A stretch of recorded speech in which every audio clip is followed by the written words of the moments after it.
This is Anderson Pen's podcast, episode 3, on Sunday, June 10th, 2012. This is Brian. This is Lisa. This is the Anderson Pen's Radio Network. Welcome. We had a week off last weekend due to the Raleigh Pen Show. More on that in a little bit. But that doesn't mean we were just lounging around. We're always working on something in the background. We were finally accepted into the iTunes store. Yay. So you can now automatically catch up with the latest podcast directly from iTunes. It's really kind of cool for us. We'd sure appreciate it if you could give us a rating, too, and let us know how we're doing. I think we need a half dozen or more before we can get an average displayed. I know there's at least one right now. I wonder who that might be from. I don't know. All right. I know this isn't probably necessary, but we had a very generous offer from one of our listeners last week. It's so cool. I just feel the need to give a shout out for the gift. Tyler Dahl, pen repairman, decided to play around with our logo and came up with the coolest logo for our use in the iTunes store and for our podcast. It's amazing. It is really cool. So sorry, Tyler. I know you said you didn't want or need any recognition, but we really appreciate it. And it's pretty cool. And I'm going to try to show it to you here. Let's see if we can do that. We have the technology. I'm just not sure we know how to use it. And there it is, if you can kind of see it there. Yep, there it is. It's really awesome. So I was amazed. Yeah, really nice. So anyway, thank you again. On a personal note, the week before Raleigh, we had Lisa's dad here to visit for the week. And right after we got back from the show, Lisa's mom and stepdad were here to visit for the week to help celebrate our son Garrett's high school graduation. I think they were pretty fascinated with our business, and particularly the ink. I think Mom likes the Twisbees too, or maybe it's just the name. I think she laughed every time we said the name. She did. It was just family show, family. And now, I don't know, but I'm just really looking forward to sleeping in one of these days. When Dad was here, he bought some ink cartridges for my stepmom's pen. And when Mom and Bob were here, we did spend quite a bit of time talking business plans, marketing projects, and such, since they did run a successful clothing store in my hometown for many, many years. And they had some valuable input. It's also fun to see their expressions. The business part of it, bookkeeping, inventory, and all that, it's pretty much the same, but they would occasionally remark it was really pretty wild for them to imagine applying the same principles they used for clothing to pens. So they had a lot of fun. Every once in a while, Mom would go, pens? Who would have ever thought? Yeah. So it was kind of fun. That was fun. Yeah. So what else happened this week? Anything? Oh, yeah. Pen Show. The Raleigh Pen Show. All right. I guess this is our Raleigh Pen Show edition. This is it, yeah. Let's see. We left Thursday before the show, about 5:30 p.m. The car is fully packed. Probably enough pens for everyone in North Carolina. And then some. Yeah, and then some. Maybe not, but we had a lot of pens. Traffic was good. Except for right around Milwaukee, it started raining, and it didn't stop until somewhere in West Virginia. So it was a long time. Yeah. Traffic jam in Chicago. It just happened to be in our lane. I don't know why it's always in the lane we're in, but just is. Yeah. We pulled in around noon Eastern time at the hotel, and I say I was pretty impressed with how all our boxes fit on one concierge cart. It was awesome. Yeah, one trip to the trading room is much easier than it was before with multiple trips because of the odd-sized boxes. So we were set up pretty much in, about an hour and a half, 2 hours? Yeah, about that. Hour and a half, maybe. We're better about taking pictures of the setup, so now we know what went where last time, what fit, what didn't fit. So yeah. We're getting there. Yeah, it went pretty smoothly. Yeah. I should mention on Friday morning, the early morning trading madness that happened before we got there. A little sad we couldn't be there early, but you just can't be everywhere. About 9 o'clock in the morning, there was a large consignment sale. Big. A longtime collector who had passed away a couple years ago left his collection to his spouse. But when she died recently, the family, who had no interest in fountain pens, had the decision of what to do with them. So Thankfully, Ross McKinney, noted more collector in the Raleigh area, was able to help them out and offered them to folks at the show. I think Jonathan Bailey had a picture of some of the trading madness on his Leadheads blog. It was crazy. But anyway, there was reported to have been in excess of 700 pens in the lot. I did later grab a couple of pens in which were supposedly from that lot, and I'm amazed they were passed over, but we'll get to those later. I know this isn't the happiest of topics, but maybe it's a good time to mention the importance of estate planning when it comes to your fountain pens. Eventually, we're all going to pass away, and I can't imagine the burden of leaving our collection to our kids. Can you? Nah, I don't think so. No. I guess one way to think of it is if your parents had a collection of leaded glass or dishes or salt and pepper shakers or something, you might keep one or two for sentimental reasons, but what do you do with the rest? What are we going to do? Donate to the PCA? Sell it off in advance if you can? It's just something we should all think about. What you don't want is for someone to come along and offer the equivalent of pennies on the dollar for pens that are worth far more than that. That's not fair to the heirs. No, it's not. So just something to think about. Good thought. All right. Back to pens, I guess. Awesome. Friday was a pretty good day at the show, wasn't it? It was. Friday was a really good day. Good traffic. I think it's definitely our busiest Friday at a show ever. Yeah. I think we didn't even have lunch until past 3 o'clock in the afternoon, and I think that's late. Yeah, that's the real litmus test of a good day at a show, is how late you actually get to eat your sandwich. Maybe for you. It did go until 7 o'clock, which is nice. So you got people who can get home from work, have dinner, come to the show. One of our favorite events, though, happens at around 5:30 at Raleigh, the 2-hour happy hour for hotel guests. Boy, that was nice.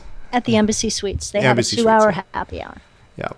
I think by 7:30 we wrapped up, finally checked into our room, ate dinner, and then foolishly laid down to take a nap at 8:30. I think we're just going to close our eyes for a second. We'd only been up for 30 hours, something like that. I don't even know. After waking up at about 1:45 in the morning, we decided we should just go back to sleep. So I almost rolled over my glasses during that nap. So oh my God. I seem to have a problem with glasses lately. Thankfully, they weren't broken.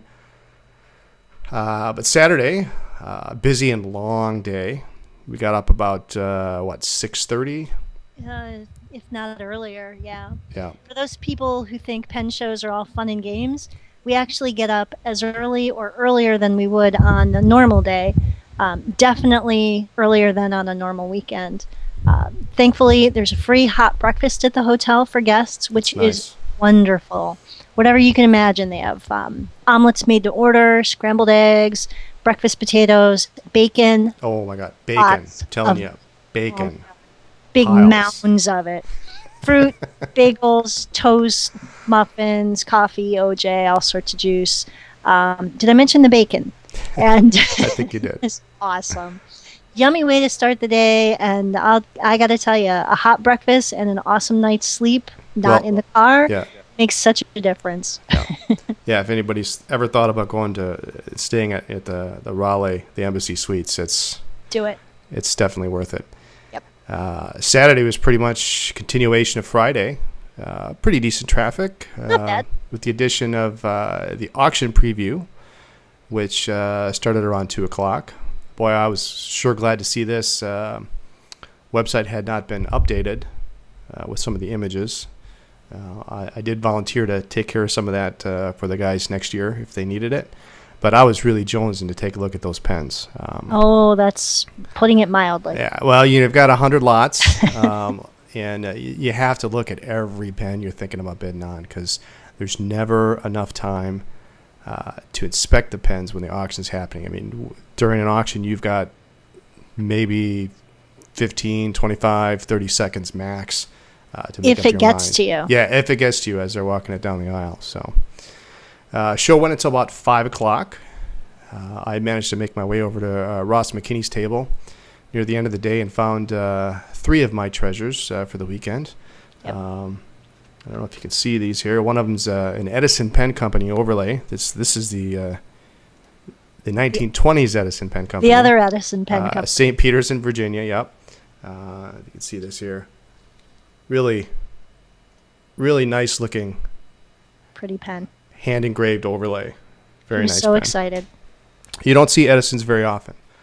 They just don't show up. If you do, typically they're ring tops, small pens. But this was a nice one. I also got a snap fill. Kind of see this one here. Now the cool thing about these guys is the lever. I can show this here. The lever comes up, and there's a little tab on the end, and then that's what you push down on your pressure bar.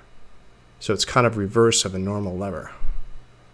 But was that in response to a patent issue or something? It's just probably another way to get around Schaefer's lever filler patent. But they're made by General Manufacturing Company, Sioux City, Iowa. And probably the last pen that I got off of Ross's table, probably really one of the highlights of the show for me is your baby. This lovely Wirt filigree overlay eyedropper pen. It has the vented feed, the ventless nib. Very nice pen. A funny story about the pen. When I was talking with Ross about it, first I saw it and I thought it's got a similar pattern to Morrison and Eclipse filigree overlays of the period. And I have one, so I'm familiar with the pattern, and I kind of passed it over, and then I looked at it and I realized it didn't have a clip, and it was probably an eyedropper. And we talked about it for a while, and Ross said he thought it was a Waterman, and we got out the Fischler and Schneider book, looked it up. We agreed it wasn't a Waterman, looked at it further, and saw the Wirt nib, and neither one of us had actually opened it up. And sure enough, in the I think it was about page 297, I think, of the Fischler and Schneider Blue Book. There it was. Same pen right there. Ta-da! Yeah, and unfortunately, it had the side effect of raising the price of the pen, but it was still... just a little. Just a little bit. Not a big deal. It was definitely worth it. So, but since this was shortly before the close of the day, and I was trying to save up money for the auction, there's some nice pieces there. I decided to take advantage of the happy hour and bring some Merlot to Lisa in hopes of I wouldn't get in trouble for buying the pens. But a couple harmless, well-deserved glasses of wine later, I think all was well. And note to listeners, remember, Anderson Pen's auction rule number 1. Don't drink in bed. And yes, we broke that. Yep. Speaking of the auction, Gary Garner was heading up this year. He corralled Lisa into helping out at the front. He's so sweet. How can you say no? Yeah. He says, could you help me out? Well, Yeah. So it left my job simple. Bid early, bid often. And alone, unsupervised. Uh-oh. Hey, and not having anyone to hold down my bid number, it was all right. So there were some Esterbrook pastels in the auction, so I had to look at them. A goodly number of them, actually, including the sought-after Tempo Red with red jewels. Yep. Very clean pen. As some of you are aware, the pastels often they suffer from lip cracks at the cap. Say that 5 times fast. This one was clean. It went for $70. But the pen that I had my eyes on was an unmarked thumb filler, 2 gold-filled bands, a really, really nice pen. Had a little bit of an unusual, you can see it here, unusual pattern on the bands.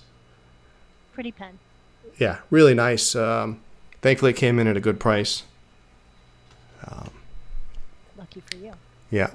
Other highlights included there was a dual-fold senior pen in lapis. It had a 14-karat Parker nib and it had a Parker clip, but the barrel was only marked Harrods of London. It sold for $120. And boy, if you didn't know it, you'd think this was a dual-fold senior. I really do. I don't know if Parker made it for Harrods and they stamped their name on it. I don't know, but really, really nice pen. There was also a nice Vacuumatic, oversized in burgundy. Pretty pen. Yeah, lockdown double jewel two-toe nib sold for $325, so there was some pretty spirited bidding on that one. A Waterman's 0515 eyedropper, gold-fill filigree, good size, number 5 nib. No personalization, but this thing was near perfect, I tell you. It's gorgeous. $175 is really a good deal. Did you bid on that? I did.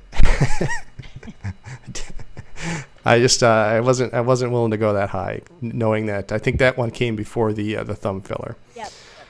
There was a Schaefer PFM 5 blue barrel gold fill cap, met reserve at $200. I think that's pretty cheap. One of the other highlights, I think, was the wall bluebell pattern. That was pretty. Modeled hard rubber section, very, very nice pen, very clean. Went for $175. Very, very unusual pattern. Yeah. And the highlight of the auction, the last, lot number 100. This was crazy. This was nuts. This was fun. Complete Parker bridge set, in the original large box. Each individual pencil and desk base in their individual box. Met reserve. Actually, I think it went up to about $800. And it kind of stalled. And the reserve was $1,200. And Joe Nemechek, the noted pencil collector, he didn't even skip a beat. I'll take it for reserve. Bam, done. Very cool. Very cool. Actually, he and John Veely was sitting next to me helping with the auction as well. And so we had a lot of fun. Every time he would bid, he was kind of put his number right in my face so I could see it. But he and Joe were just going back and forth. Yes, yes, yes.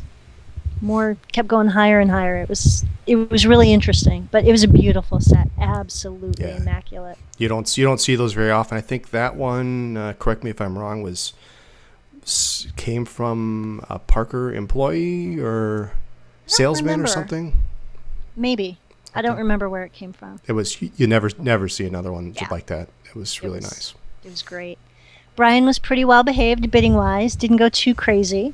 I did give him a couple glares here and there. He did end up buying a pen, just a couple. You actually bid on some stuff that I wasn't willing to go too much higher on. Well, I could see. It's different to be able to see you instead of sit next to you and hold the bidding card down. But you did end up buying a pen you didn't intend to win. That's correct. That's how it always works, right? It was a nice one, Waterman 12 modeled hard rubber. Waterman 12, really, really nice pen. It was part of the Nan Curvis donation. So on behalf of the PCA, we thank you. Well, it's such a clean pen, no cracks, crisp imprints, real deep. And the pattern is beautiful on that modeling. I couldn't see it going for cheap. And the crazy thing is, it's so nice, and why people weren't interested is beyond me. I don't know. I personally think that this kind of thing is a good idea, and I would hope that the PCA would consider it for all the other pen show auctions. Yeah, I'm sure we will. I would certainly bid, just if for no other reason than to support the PCA. Well, that's noble, but bid low and bid infrequently. So I could build my collection under the guise of supporting the PCA. There you go. It's all about the justification. Yeah, there we go. How about Sunday? What happened on Sunday? Sunday, usual typical Sunday. They're almost always pretty slow until after lunch. Everybody goes to church, have lunch, and then show up. Some traffic, but not a lot. It wasn't too bad. We started packing up around 4:30. A number of other vendors had already left. And Sunday, a lot of the vendors tend to spread out to fill out those empty spaces. But about 4:30, we started to pack up slowly.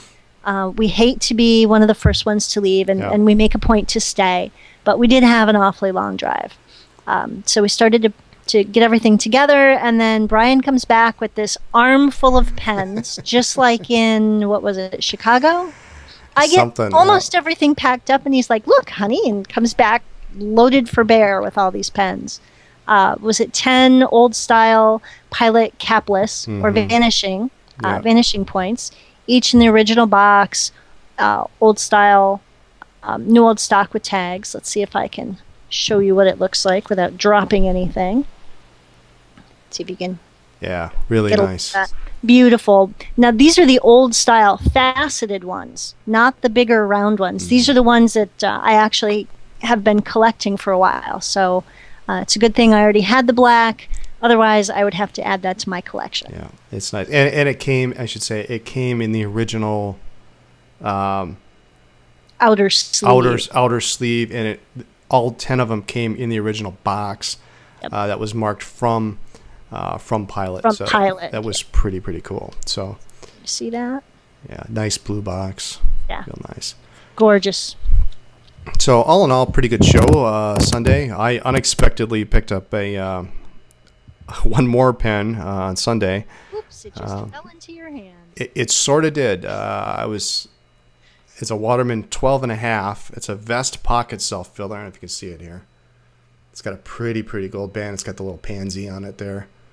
So that kind of rounded out my purchases. The price was right, and you got a little bit more of a modern pen, I guess. 70s, I suppose. Why don't you tell us about it?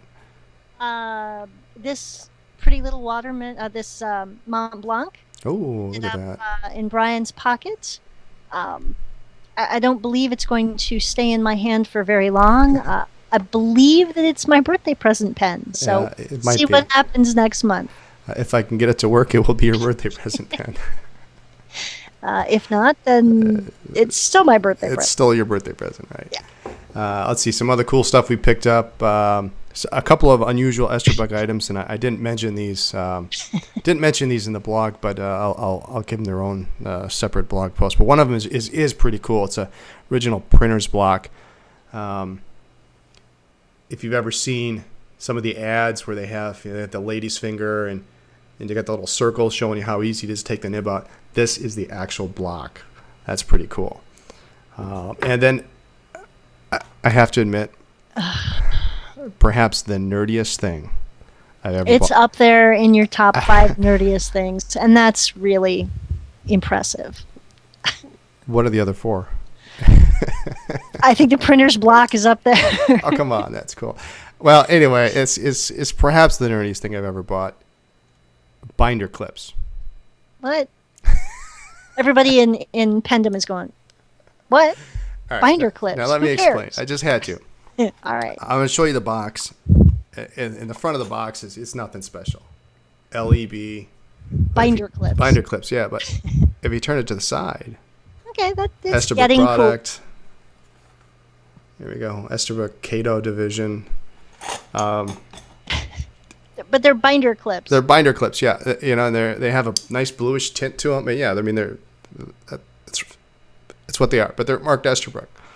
All right. So I can use those for clipping together all my papers to grade? I don't. Well, no. You mean no? The price was right, and I didn't have any of these before, so I thought that was it was kind of cool.